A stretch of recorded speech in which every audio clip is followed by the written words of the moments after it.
కరమైన వాతావరణాన్ని కల్పించాలనే ఉద్దేశంతో గత ప్రభుత్వం పల్లెలు పట్టణాల్లో ప్రకృతి వనాలు ఏర్పాటు చేసింది. కానీ ఎవరూ పట్టించుకోకపోవడంతో వాటి పరిస్థితి అధ్వానంగా మారింది. సరైన నిర్వహణ, అధికారుల పర్యవేక్షణ లేక మొక్కలు ఎండిపోతున్నాయి. పచ్చదనమే గాని ప్రకృతి వనాలు ఉన్న ప్రాంతాలు పీడు భూమిని తలపిస్తున్నాయి. ములుగు జిల్లాలో పల్లె ప్రకృతి వనాలు మందుబాబులకు అడ్డగా మారాయి. పల్లె ప్రకృతి వనాలపై నిర్లక్ష్య ధోరణిపై 99 టీవీ స్పెషల్ స్టోరీ.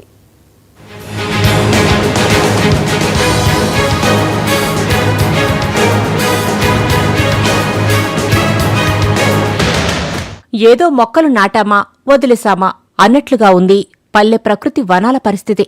అధికారుల పర్యవేక్షణ లోపించడంతో నీళ్లు లేక ఎండిపోతున్నాయి. లక్షలు వెచ్చించి గత ప్రభుత్వం ప్రతిష్టాత్మకంగా చేపట్టిన పల్లె ప్రకృతి వనాలు కొన్ని గ్రామాల్లో ఆహ్లాదాన్ని పంచుతుంటే మరికొన్ని గ్రామాల్లో ఎండిపోయి కళావిహీనంగా దర్శనమిస్తున్నాయి. కనీసం ఎండిపోయిన వాటి స్థానాల్లో వేరే మొక్కలు నాటకపోవడంతో ప్రకృతి వనాలు కనుమరుగవుతున్నాయి. ఆహ్లాదం కోసం ఊరి బయట ఉండే ప్రకృతి వనానికి వెళ్తే అక్కడ మొక్కలకు బదులు మందు బాటిళ్లు దర్శనమిస్తున్నాయి.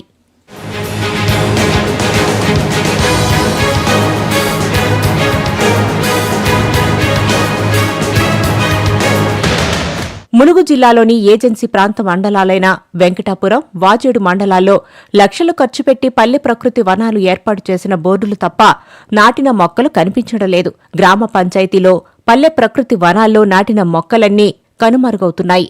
మరోవైపు పల్లె ప్రకృతి వనాలు మందుబాబులకు అడ్డాగా మారడంతో మొక్కలకి బదులు మద్యం సీసాలు దర్శనమిస్తున్నాయి. పల్లె ప్రకృతి వనాల్లో మొక్కలు రక్షించాల్సిన గ్రామ పంచాయతీ కార్యదర్శులు మాత్రం తమకేమీ సంబంధం లేనట్టుగా వ్యవహరిస్తున్న తీరుపై సర్వత్రా విమర్శలు వస్తున్నాయి.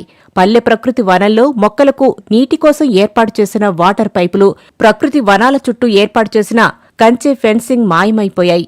నిర్లక్ష్యంగా వ్యవహరిస్తున్న అధికారులపై ములుగు జిల్లా కలెక్టర్ చర్యలు తీసుకోవాలని ఏజెన్సీ ప్రజలు కోరుతున్నారు.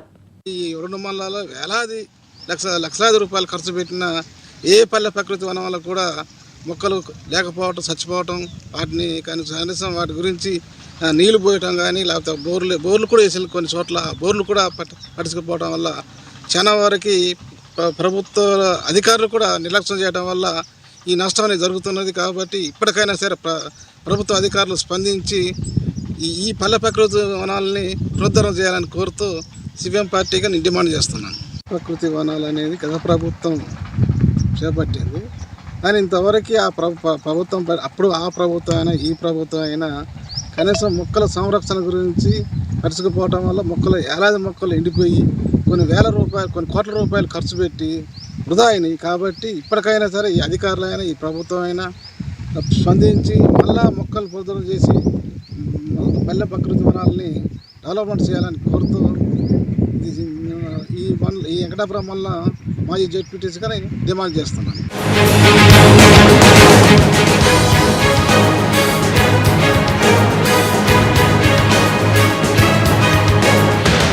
ఇటీవల గ్రామ సర్పంచ్ పదవీ కాలం ముగియడంతో పల్లె ప్రకృతి వనాల నిర్వహణ బాధ్యత పంచాయతీ కార్యదర్శులకు, పంచాయతీ సిబ్బందికి అప్పగించింది. సరైన నిర్వహణ, అధికారుల పర్యవేక్షణ లేకపోవడంతో ప్రకృతి వనాలు ఎడారిని తలపిస్తున్నాయి. కొన్ని గ్రామాలలో మొక్కలు దెబ్బతినకుండా కంచెలు, బోర్డులు ఏర్పాటు చేశారు. కానీ ఆ మొక్కలను బతికించేందుకు నీళ్లు పోయడం లేదు, ఎండిపోతున్నా పట్టించుకోవడం లేదని ఆరోపిస్తున్నారు. కొన్ని గ్రామాలలో పల్లె ప్రకృతి వనాలకు గేట్లు కూడా లేకుండా గాలికి వదిలేసిన పరిస్థితులు కనిపిస్తున్నాయి. ట్యాంకర్లతో ఉన్న మొక్కలనైనా కాపాడుకోవాల్సిన అవసరం ఉందని అధికారులను కోరుతున్నారు. వచ్చేది సమ్మర్ సీజన్ కావడంతో ఉన్న మొక్కలకు నీళ్లు పోసి బతికించాలని వేడుకుంటున్నారు.